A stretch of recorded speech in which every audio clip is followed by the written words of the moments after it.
Mesdames et messieurs, bonsoir et bienvenue dans ce journal sur la Time for Africa. Au menu de ce journal, Imam Makhtar Gueye a saisi le procureur de la République pour faire la lumière sur l'affaire de la Miss Sénégal 2020. La journée mondiale de l'homme célébrée aujourd'hui, occasion saisie par la TFA pour s'enquérir de la situation des hommes au Sénégal. Les chiffres alarmants sur le nombre de prostituées au Sénégal inquiètent certaines femmes que vous entendrez dans cette édition.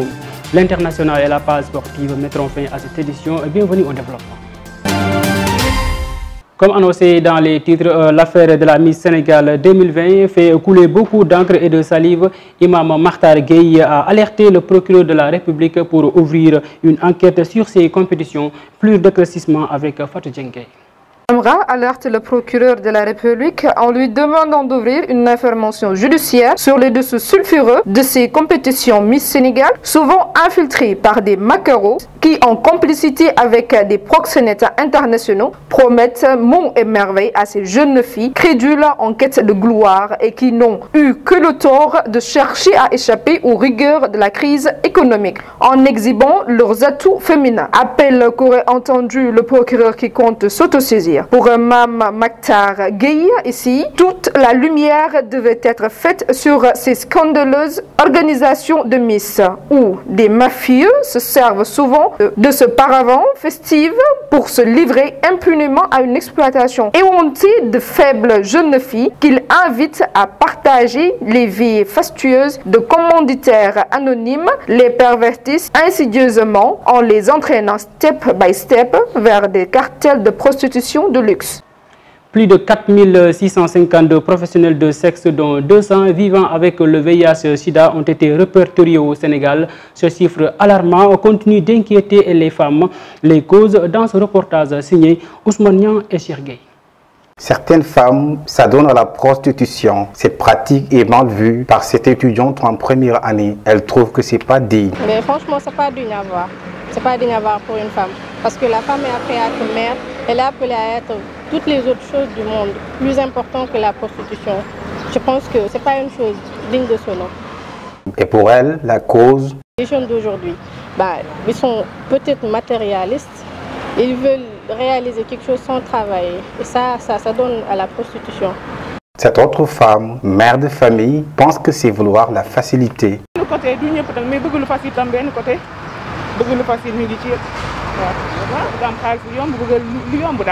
Face à cette pratique, attention à la prostitution. Elle peut causer des maladies comme le VIH. Cet homme avertit. Ce que je conseille à tous les hommes de ce pays, au Sénégal, c'est de ne pas avoir des rapports sexuels avec une personne inconnue. Parce que tu ne peux pas savoir si elle a une maladie, si elle a atteint du VIH par exemple. Et pour les femmes, ce que je leur conseille à toutes, c'est d'aller chercher un boulot. Parce que vendre son corps à des personnes inconnues, soi-disant parce qu'ils n'ont pas de boulot ou qu'ils n'ont pas de travail, c'est pas quelque chose qui pourrait faire avancer ce pays. Réussir sa vie semble être difficile. Le manque de moyens, le manque d'espoir, la confiance en soi, une des principales causes qui poussent certaines femmes à vendre leur corps, d'après nos interlocuteurs. Mais selon eux, ce n'est pas la solution. Il envie à ces personnes de garder leur dignité. La journée mondiale de l'homme est célébrée aujourd'hui 19 novembre, une occasion saisie par la TFA de s'enquérir de la situation de ces hommes. Je propose de suivre ce reportage signé Seynabou Dia et Awa Ndiaye. Être homme est souvent porter en bandoulière une grande responsabilité dans la vie. En cette journée mondiale de l'homme, en référence de celle de la femme, il résulte que cette jambe vit le calvaire. Les jeunes travaillent, on travaille chaque jour, Et le boulot ici ne nourrit pas son homme, tu vois. Les salaires sont minimales et puis la location elle est chère, tu vois. Et puis la vie est chère, vraiment. Et comme que c'est nos jours, on dit courage à tous les hommes. Parce qu'être homme, c'est difficile. Le rôle de l'homme dans la société n'est plus à démontrer. Comme c'est lui qui porte en grande partie la responsabilité de la maison, il doit forcément réussir pour aider sa famille, selon Insa Touré. Si je prends mon cas, quoi. Moi, je suis le seul homme de ma famille, quoi. Il me doit de réussir dans la vie, relever le défi, aider ma famille et tout ce qu'ils auront besoin de moi. L'homme, le père de la famille, rencontre souvent d'énormes difficultés. Toutefois, il a besoin d'une reconnaissance comme la femme. Le Khalife général de Medina Baye, Cheikh Ibrahima Niasse, est en visite à Dakar depuis hier. Le Saint-Homme va inaugurer demain la mosquée de Mansour Ibn Serigne Mamoun Ibrahima Niasse radiallahu anhu. Le trajet du cortège avec Fatou Djengue. Le calife de Medina Baye, Cheikh Mahi Ibrahima Niasse, radiyallahu ta'ala anhu, l'homme au caractère multidimensionnel, va effectuer une visite d'inauguration de la mosquée de feu Mansour Ibn Mamoun Ibrahima Niasse au Nofwa. À Medina Baye, comme à l'accoutumée, le calife est passé faire son ziar au mausolée de son vénéré père Cheikh Ibrahima Niasse avant de quitter pour Dakar. Beaucoup de talibés chantant des poèmes de Cheikh Ibrahima Niasse louant le prophète Mohammed sallallahu alayhi wa sallam l'ont escorté à quitter Kaolack pour se rendre dans la capitale sénégalaise. L'itinéraire du calife a été bien défini. Quittant Kaolack à 10 h, le cortège est passé par l'autoroute à péage, passant à l'école Cheikha Mariama, à Sacré-Cœur, puis à Liberté 6, chez son frère Mohamedoul Amin Ibrahima Niasse, représentant du calife de Medina Baye à Dakar. Ici, à Liberté 6, c'est une foule immense qui l'accueille, des talibés chantant encore les poèmes du fondateur du Faïdou, lui souhaitant la bienvenue. Place maintenant à l'actualité internationale. Au Burkina Faso, la classe politique s'interroge sur les dysfonctionnements de l'armée dans la lutte contre le terrorisme. Au Mali, après la libération de Dr Keb, d'autres Maliens sont sur la voie d'être libres. Suivons cet élément avec Barthélémy Colli.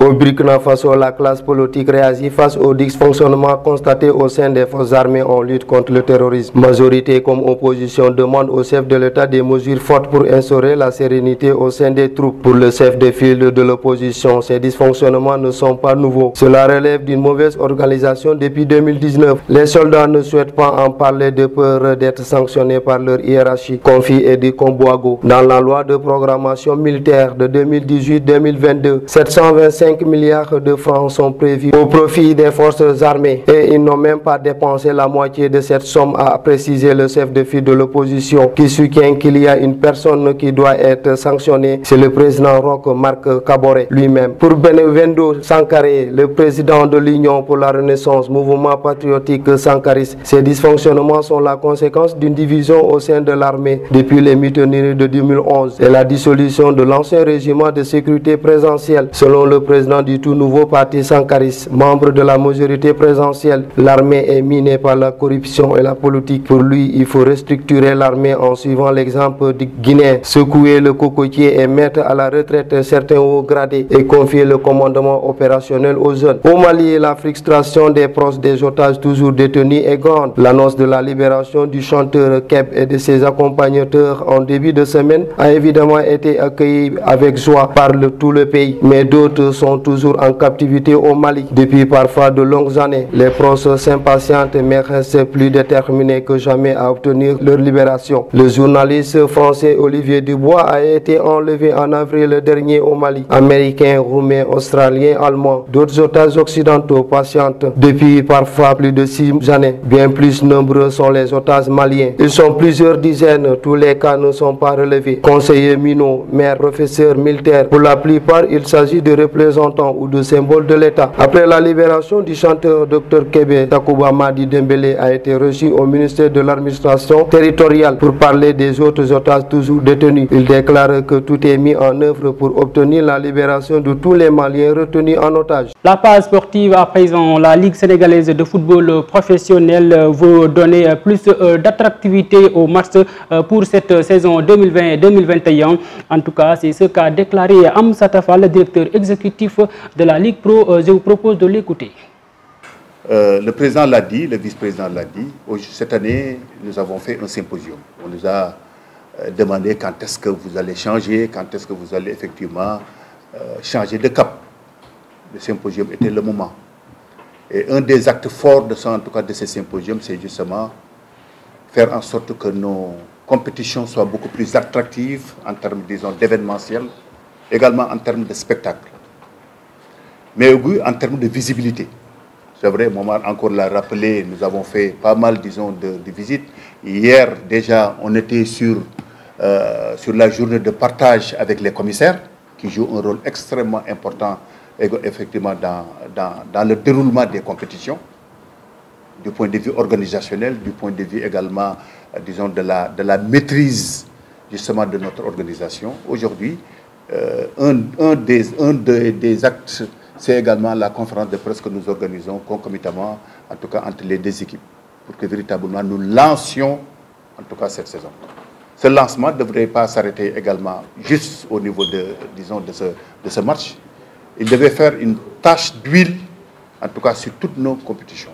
Je pense que le vice-président l'a rappelé. Le leitmotiv aujourd'hui, c'est faire en sorte que nos compétitions soient beaucoup plus attractives en termes d'organisation, surtout. Mais également en termes, disons, de spectacle, même avant la compétition. Quand vous voyez, en tout cas, les compétitions d'Europe, il y a un spectacle qui fait que tu as envie, disons, de regarder le match. Hein? Tu as envie d'être, tu es dans le match déjà. Et c'est ça que nous voulons, en tout cas, disons que c'est notre credo cette année. Pour la saison 2020-2021 de la Ligue sénégalaise de football professionnel qui débute ce samedi, le match d'inauguration sera 100% banlieusard. AS Pikine reçoit le promu Guédiawaye FC à Alassane Djigo à partir de 16h30.